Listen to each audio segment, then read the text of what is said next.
Lectio Divina. Lectio Divina.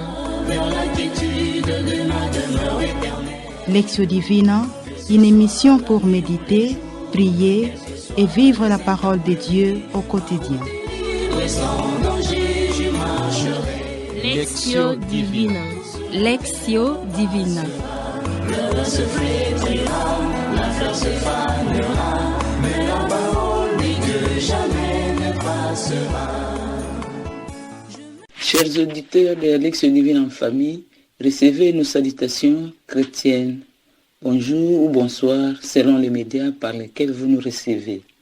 Nous sommes toujours heureux et heureuses de vous savoir nombreux pour vivre la Lectio Divina en famille, une émission produite par les Sœurs Filles de Saint-Paul, avec la collaboration de membres de l'Institut Sainte Famille et le concours de Pauline audiovisuelle. La Lectio Divina de ce dimanche 20 août 2023, 20e dimanche du temps ordinaire de l'année liturgique A, porte sur l'évangile de Matthieu au chapitre 15, du 21e au 28e verset.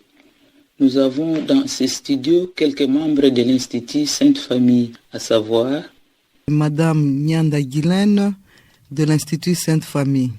Anakli Mutombo, Institut Sainte Famille. Armand Mwamba de l'Institut Sainte Famille.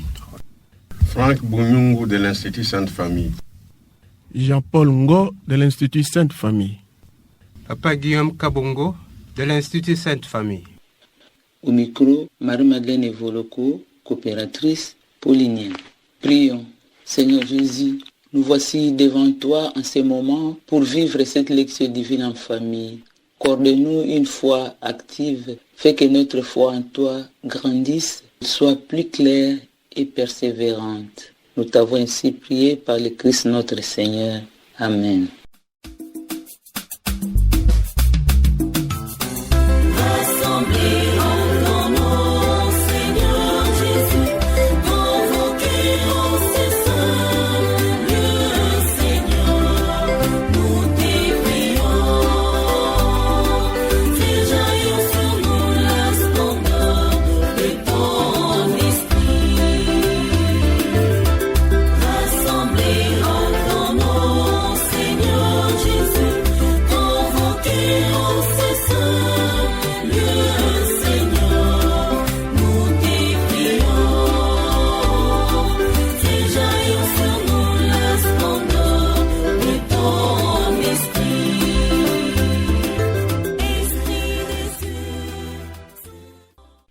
Le récit de la Cananéenne surprend toujours à la lecture. D'abord, cette impossible rencontre. En effet, Jésus fait la rencontre d'une femme qui n'est pas juive, une femme étrangère, qui n'hésite pas à l'apostropher alors qu'il est en compagnie de ses disciples. Ses cris et son appel à l'aide sont bien un cri de foi au Dieu d'Israël, car l'enjeu est vital. Il s'agit de la vie d'un enfant tourmenté par un démon et sa mère, une non-juive, reconnaît en Jésus le Sauveur. Mais la femme insiste en reprenant des expressions liées à la foi. Seigneur, viens à mon secours. Et cette demande est associée à une attitude religieuse de prosternation, signe de reconnaissance. Et le miracle s'accomplit. Que tout se fasse pour toi comme tu le veux, lui dit le Seigneur. Aujourd'hui, tournons nos projecteurs sur la rencontre de Jésus et de la femme cananéenne en écoutant la lecture de l'évangile de Matthieu au chapitre 15 du 21e au 28e verset. Évangile de Jésus-Christ selon saint Matthieu. En ce temps-là, partant de Génézareth, Jésus se retira dans la région de Tyr et de Sidon. Voici qu'une Cananéenne, venue de ces territoires, disait en criant : « Prends pitié de moi, Seigneur, fils de David. Ma fille est tourmentée par un démon. » Mais il ne lui répondit pas un mot. Les disciples s'approchèrent pour lui demander : « Renvoie-la, car elle nous poursuit de ses cris. » Jésus répondit : « Je n'ai été envoyé qu'aux brebis perdues de la maison d'Israël. » Mais elle vint se prosterner devant lui en disant : « Seigneur, viens à mon secours. » Il répondit : il n'est pas bien de prendre le pain des enfants et de le jeter aux petits chiens. » Elle reprit, « Oui, Seigneur, mais justement, les petits chiens mangent les miettes qui tombent de la table de leur maître. » Jésus répondit, « Femme, grande est ta foi, que tout se passe pour toi comme tu le veux. » Et à l'heure même, sa fille fut guérie. Acclamons la parole de Dieu. Louange à toi, Seigneur Jésus. Retirons-nous dans le vide intérieur de nos cœurs en gardant un premier moment de silence avec ces fonds sonores que nous propose la technique pour entrer en interaction avec l'Évangile.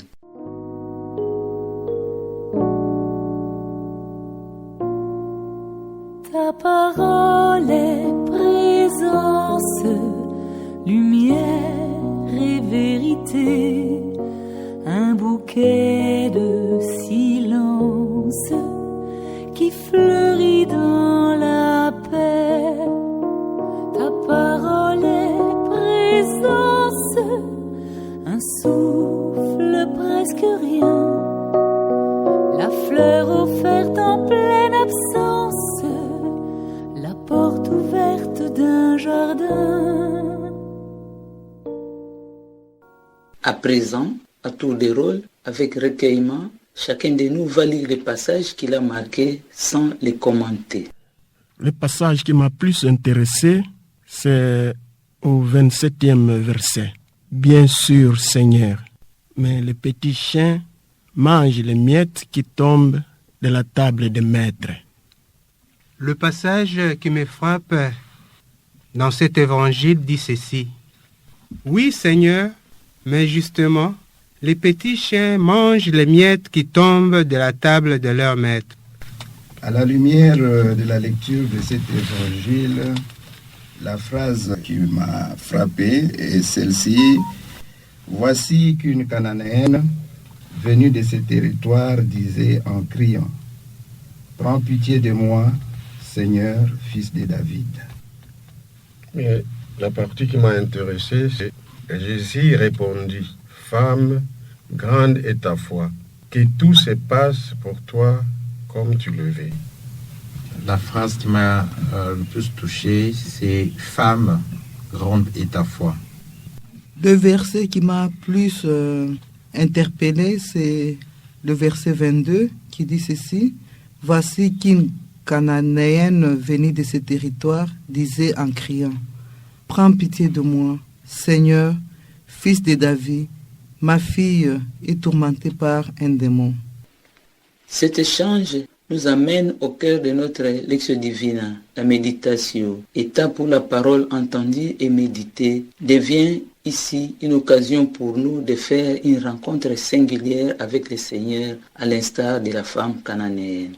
À présent que nous avons compris que Jésus cherchait la foi, que la foi n'abandonne pas et qu'elle obtient ce qu'elle demande, partageons à tour de rôle les fruits de notre méditation en commençant par la lecture du passage qui nous a marqués. Dans ce passage, j'admire l'assiduité, la ténacité, la persévérance et l'humilité de cette femme cananéenne.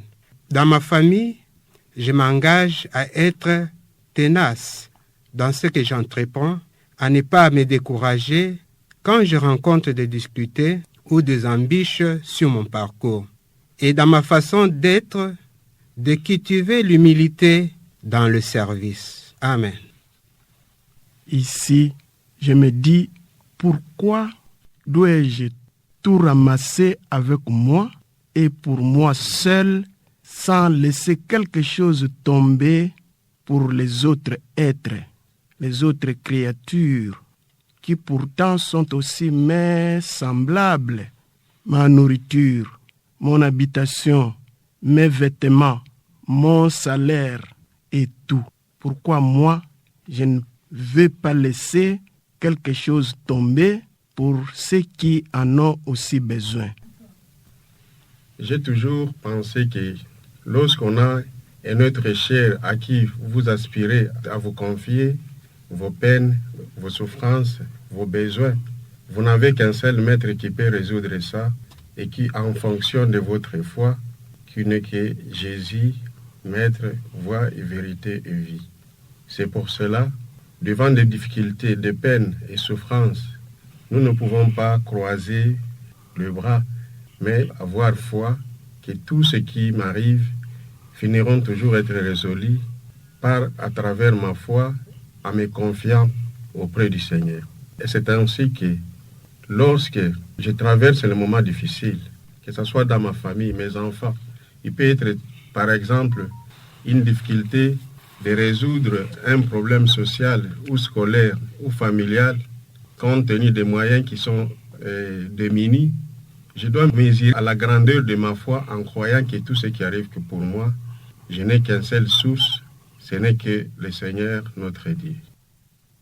Par cette phrase, ça me réconforte dans mes convictions, sachant que devant les obstacles, parce que le chemin du salut n'est pas facile, il y a trop d'embûches, mais la foi que nous avons envers notre Seigneur Jésus-Christ, aller en son rencontre, nous permettra de trouver la solution à nos problèmes qui se posent.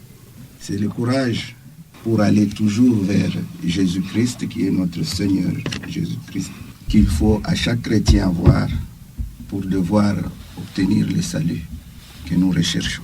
Il a d'abord aussi reconnaître la faiblesse que nous avons, parce que avant de passer directement à la demande, il faut se reconnaître, se purifier d'abord par demander pardon au Christ pour passer à la demande.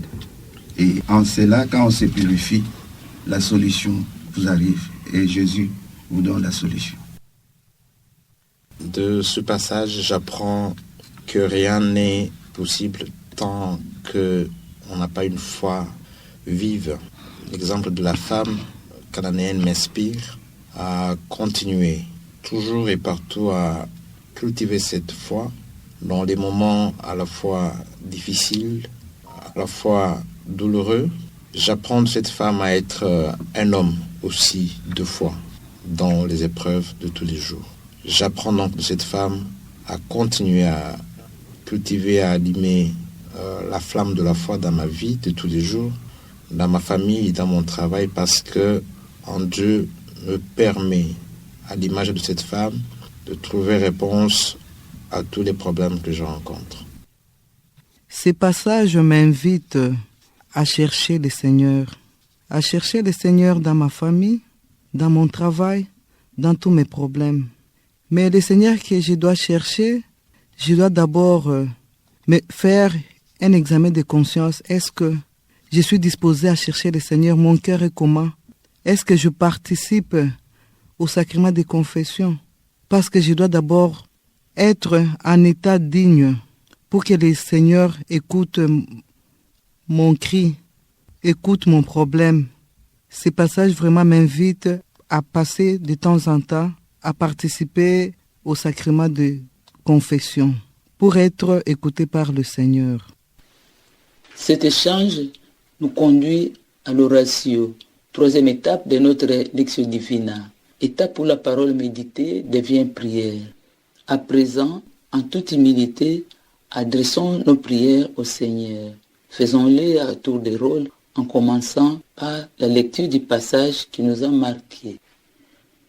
Oui, Père, à la lumière de cet évangile, je demande que vous puissiez m'aider à travers l'Esprit Saint de confier tous mes problèmes au Seigneur, de les chercher, car lui les solutions à mes problèmes, et d'être fidèle au sacrement des confessions. Amen. Seigneur, j'ai appris, à l'instar de cette femme, que tout est possible lorsqu'on se confie entièrement à toi et que l'on se confie à toi pleinement. Donne-moi, à mon tour, d'avoir une grande foi en toi et que, face aux problèmes de tous les jours, je sache repartir de toi, te rechercher et te retrouver dans ce que je rencontre. Que toi seul soit celui qui se révèle comme étant la solution à tous les problèmes. Amen. À la lumière de cet évangile, je rends grâce à Dieu pour cette lumière qui vient encore de m'éclairer dans mon cheminement vers le Christ. Que l'humilité abonde mon cœur pour que je puisse obtenir la grâce de Dieu. Amen. À travers ce verset, je prie au Seigneur Jésus qu'il puisse toujours ouvrir mon cœur, ma vie, ma foi à travers la souffrance des autres, aux besoins qu'ils épriment, qu'ils ne soient pas sélectionnés selon l'apparence ni la classe sociale, mais avec égalité. Cette égalité, c'est ce qui me permettra, Seigneur, de ne pas me séparer et me rendre indifférent aux souffrances des autres pour que je puisse faire participer ma foi auprès de ceux qui sont en difficulté, en souffrance et qui ont besoin de solutions qui proviendra auprès du Seigneur. Amen. Je dois laisser aux autres, qui sont des êtres aussi, petits qu'ils soient, ce qu'il leur faut, des droits ou par pitié pour leur vie. Amen. Seigneur Jésus-Christ, Maître, voie, vérité et vie, inspire à moi les vertus que j'admire dans la femme de cet évangile. La ténacité, la persévérance, l'humilité et la foi. Que l'Esprit Saint m'aide à l'accomplir. Amen. Chers auditeurs et auditrices de la Lectio Divina en famille, nous voici arrivés à la fin de notre lecture priante. La cananéenne nous offre une belle leçon. Animée d'une foi audacieuse et tenace, elle a fait céder Jésus en lui montrant qu'elle voit en lui la générosité de Dieu qui ne saurait se limiter à Israël ni s'épuiser à force de se répandre. Comme elle, sentons-nous déjà prêts et prêtes à faire le festin messianique des miettes qui tombent de la table du Seigneur. Et quand on se présente devant le Seigneur, il faut toujours finir par lui dire « Seigneur, que ta volonté soit faite ». Nous vous disons merci pour votre participation active et pour votre attention soutenue. Nous disons également merci à tous les membres de l'Institut Sainte Famille qui ont participé à la production de cette émission. Merci également à la sœur Rita Almichi, fille de Saint-Paul, et à Olivier Nguissi pour leur concours technique. Au revoir et à la prochaine, même jour et même heure sur la même fréquence. C'était au micro Marie-Madeleine Evoloko, coopératrice paulinienne. La parole de Dieu est une lampe à mes pieds. Je marcherai joyeux sur la route sans broncher. Lectio Divina. Lectio Divina. Vers la quiétude de ma demeure éternelle. Lectio Divina, une émission pour méditer, prier et vivre la parole de Dieu au quotidien. Sans danger, je marcherai. Lectio Divina. Lectio Divina. Le vent se flétrira, la fleur se fanera, mais la parole de Dieu jamais ne passera.